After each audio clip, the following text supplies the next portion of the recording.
This short video will walk you through how to navigate the district's internal discipline matrix when managing student behavior. The matrix is divided into 4 separate tabs. The first one is the classroom behavior tab.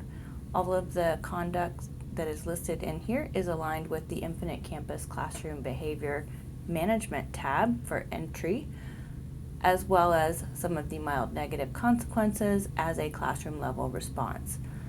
Typically, all of these types of conduct are to be managed at the classroom level. However, as it's stated, refer to the office if behaviors are repeated, pervasive, and staff have exhausted all classroom level responses that may be outlined in their school's prevention and intervention manual or staff handbook. I did want to elevate one particular piece regarding dehumanizing and harmful language. We've added a little bit more context to this because it was not clear apparently last year. There are no free passes on this. Context does matter, and how it's said and the intent behind it, the language does matter in how you might respond to it. But all of these incidences should be addressed each and every time, and you don't need to wait for a second offense to provide a disciplinary response for dehumanizing or language or harmful language. The second tab is the lowest level of office managed behavior.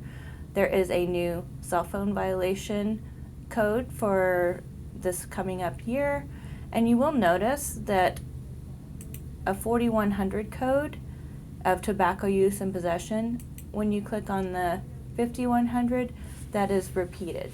So that's typically how this is set up. If there's a repeat offense code, please look to the next level because these are ordered in the seriousness of the conduct.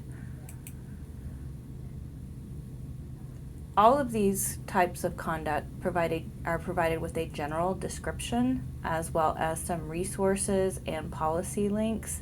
For example, the violation of district technology agreement code does have a link where this is from our ed tech department, best practices when there might be violations, as well as a restorative response toolkit for some other things, bullying prevention and education when we're talking about a bullying situation, etc.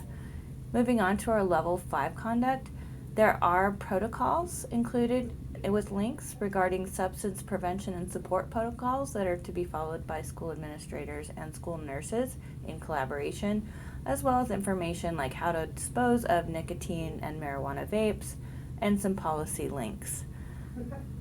As you move through this, you'll see we also have like some Title IX guidance and definitions and non-discrimination definitions. One thing I wanted to point out with this, just because an incident does not rise to the level of a Title IX investigation does not mean that the code is inappropriate. Looking at this one in particular, 5106, you can have sex-based harassment or discrimination that does not rise to the level of a Title IX, but it's still harassment based on sex, gender, sexual orientation, etc.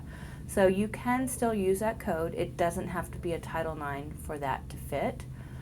Sort of along those lines too, when we're looking at unlawful or unwelcome sexual conduct, the referral to law enforcement column, it says mandatory referral to law enforcement and or child welfare. The key piece of that is for any event that may result in criminal charges or a criminal investigation. So not every unwelcome sexual conduct requires a mandatory referral to law enforcement. So this is where school leaders do need to have some discretion and some understanding of this. Obviously, you can always reach out to Emily Sloan, who's our Title IX coordinator. Possessions of weapon, disorderly conduct, assault, these are some nuanced types of conduct that may impact the type of response. So I encourage everybody to take their own tour of this and understand how this is set up. Level 6 are our most serious violations, and this is typically, you will see the guidance is expulsion could be recommended for a lot of these types of behaviors.